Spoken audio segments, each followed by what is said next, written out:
Assalamualaikum warahmatullahi wabarakatuh. Bertemu lagi dengan saya Asra Ayu Tanama. Selamat datang di video ini. Nah, pada video kali ini saya akan membahas kekongruenan dan kesebangunan tentang kekongruenan bangun datar. So, siapkan alat tulis kalian, mari kita mulai. Pertama, saya akan sampaikan dulu tujuan dari menonton video ini.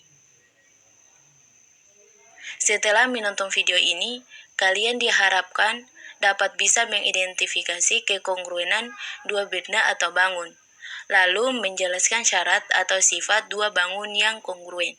Dan yang terakhir, kita akan menentukan panjang sisi atau besar sudut yang belum diketahui dari dua bangun yang kongruen. Langsung saja kita mulai pembahasannya. Apa itu kekongruenan? Jadi gini, dua benda dikatakan kongruen jika keduanya memiliki bentuk dan ukuran yang sama. Supaya kalian lebih paham, saya akan memberikan contoh seperti berikut. Misalnya saya mempunyai dua pas foto, yaitu pas foto A yang frame-nya biru dan foto B yang frame-nya merah. Keduanya berukurannya sama persis, yaitu 4 cm dikali 6 cm. Ini kita mau cek apakah dua foto ini kongruen. Tadi sudah disebutkan bahwa kekongruenan adalah bentuk dan ukurannya harus sama. Nah, bentuk fotonya kan sudah sama-sama persegi panjang. Nah, ukurannya juga sama. Yaitu 4 cm dan dikali 6 cm. Berarti kedua pas foto ini kongruen. Nah, simbol untuk kongruen itu kayak gini. Jadi, pas foto A kongruen dengan foto B, kita bisa simbolkan dengan A kongruen dengan B.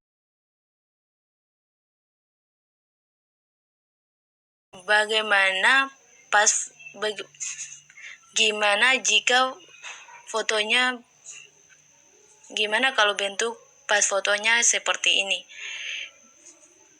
Pas foto A berukuran 4 cm kali 6 cm, pas foto B dikali 6 cm dikali 9 cm.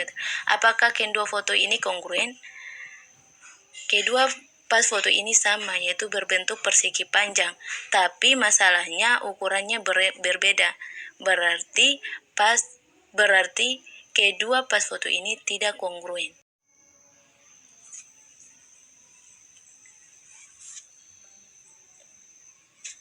Kita mau lihat lebih spesifik lagi syarat kekongruenannya.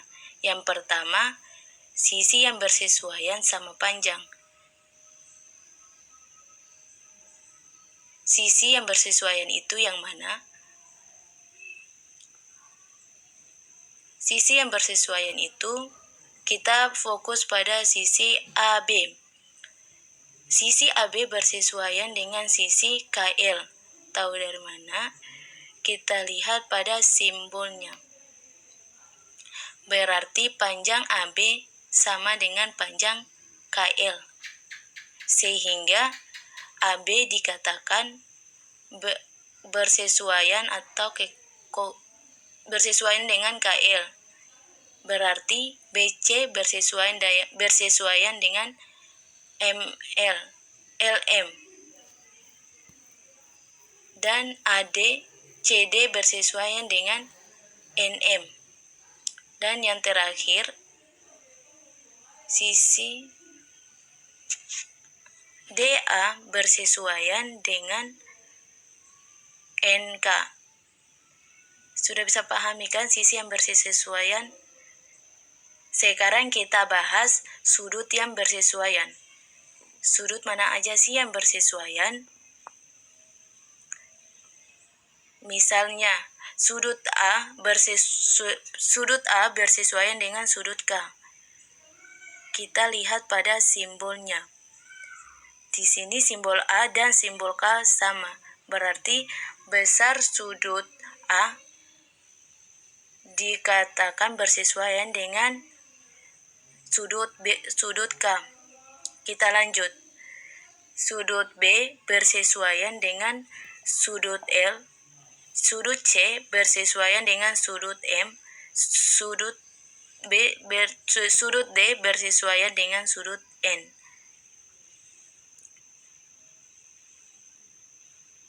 Terakhir, sebelum kita ke contoh soal, saya mau menekankan sebelum ke contoh soal, saya mau menekankan tulisan kekongruenan. Kalau kita mau menulis trapesium A, B, C, D kongruen dengan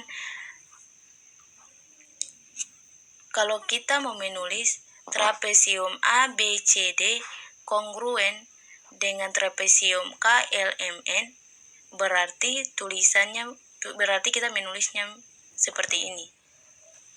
Oke, sekarang kita masuk ke contoh soal pertama.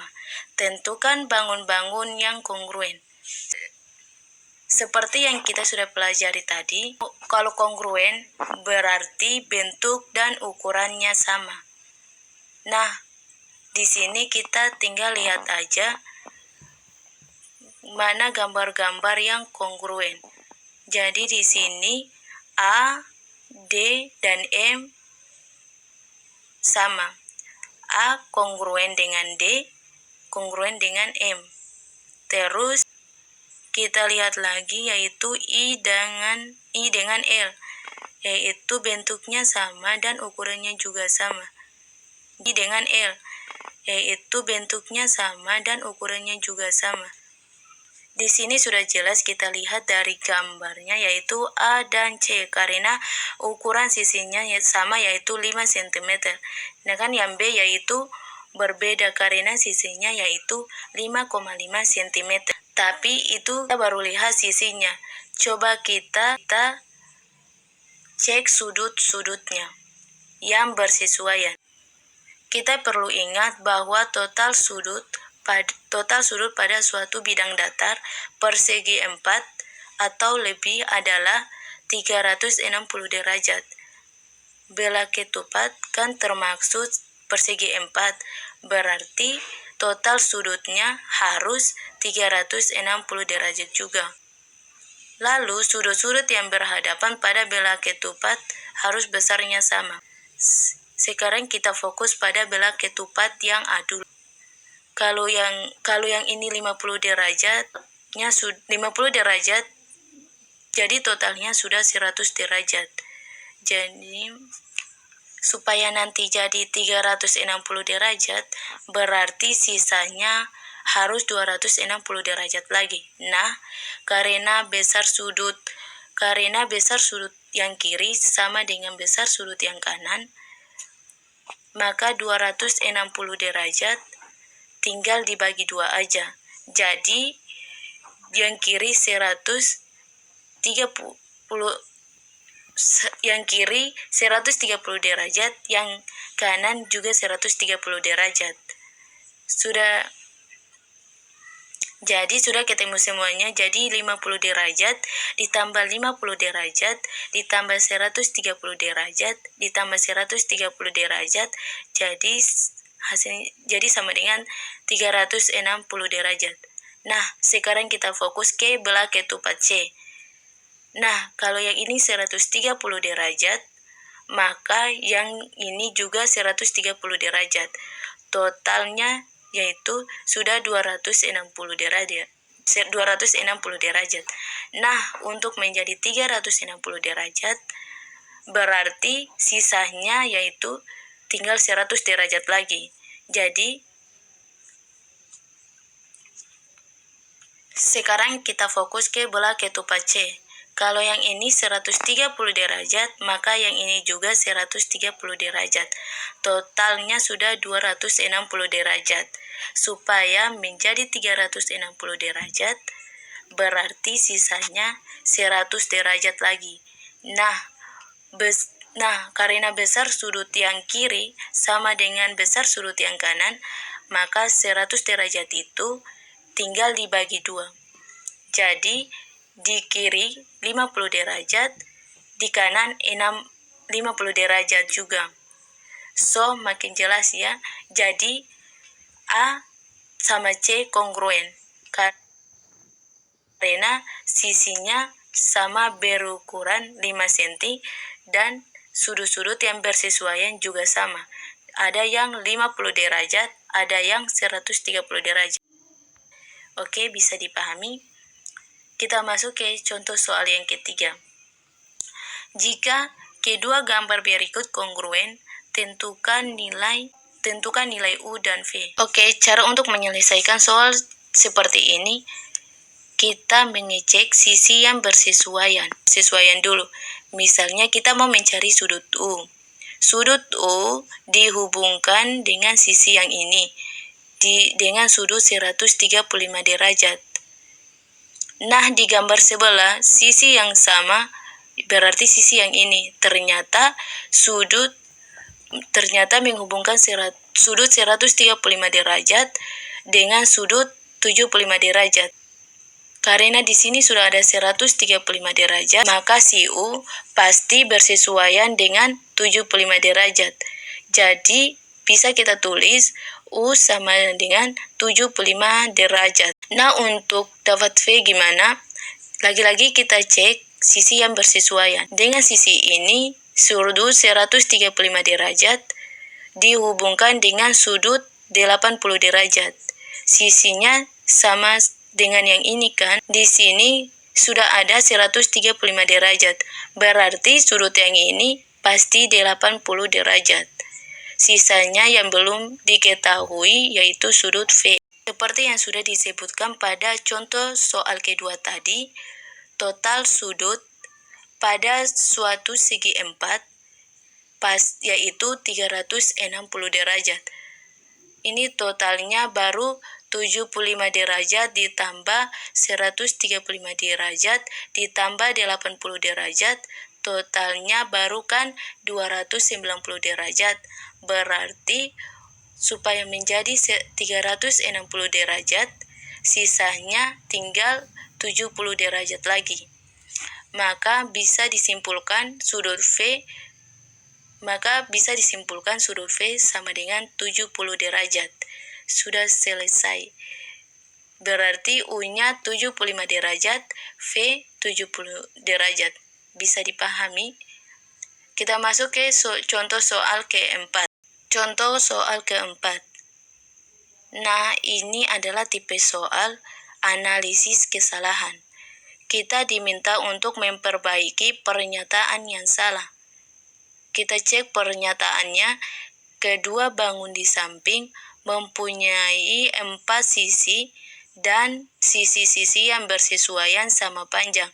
Jadi, kedua bangun tersebut kongruen. Nah, salahnya di mana? Kan sudah benar sisi-sisinya sudah bersesuaian yaitu 6 satuan. Tapi sudutnya belum tentu sama. Kalau di persegi sudutnya sudah pasti siku-siku. Sedangkan di belah ketupat sudutnya sudah pasti bukan siku-siku. Berarti sudut di persegi berbeda dengan sudut di belah ketupat. Sehingga kedua bangun tersebut tidak kongruen. So, kalimat ini kita bisa ubah menjadi dua bangun itu tidak kongruen karena tidak sama bentuknya. Gambar pertama persegi dan gambar kedua belah ketupat.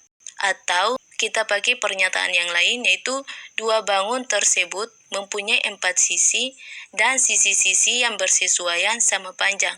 Tetapi sudut-sudut yang bersesuaian tidak sama besar, sehingga dua bangun tersebut tidak kongruen. Oke, kita masuk ke contoh soal yang kelima. Oke, pada contoh soal kelima ini yaitu tipe soalnya yaitu tipe soal bernalar. Gambar di samping menunjukkan dua cara menggambar satu garis untuk membagi persegi panjang menjadi dua bangun yang kongruen.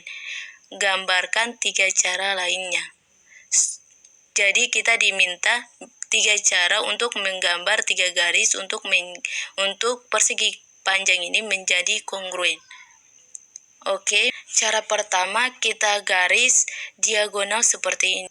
Persegi panjangnya menjadi 2 segitiga yang kongruen. Oke, kalau sudah, cara yang kedua, kita garis diagonal yang satunya lagi seperti ini. Bisa kita lihat bahwa hasilnya sama saja, yaitu 2 segitiga yang kongruen.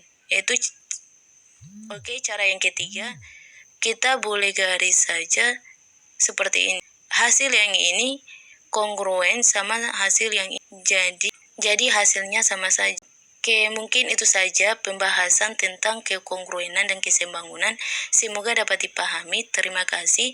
Jangan lupa di like, comment, and subscribe. Wassalamualaikum warahmatullahi wabarakatuh.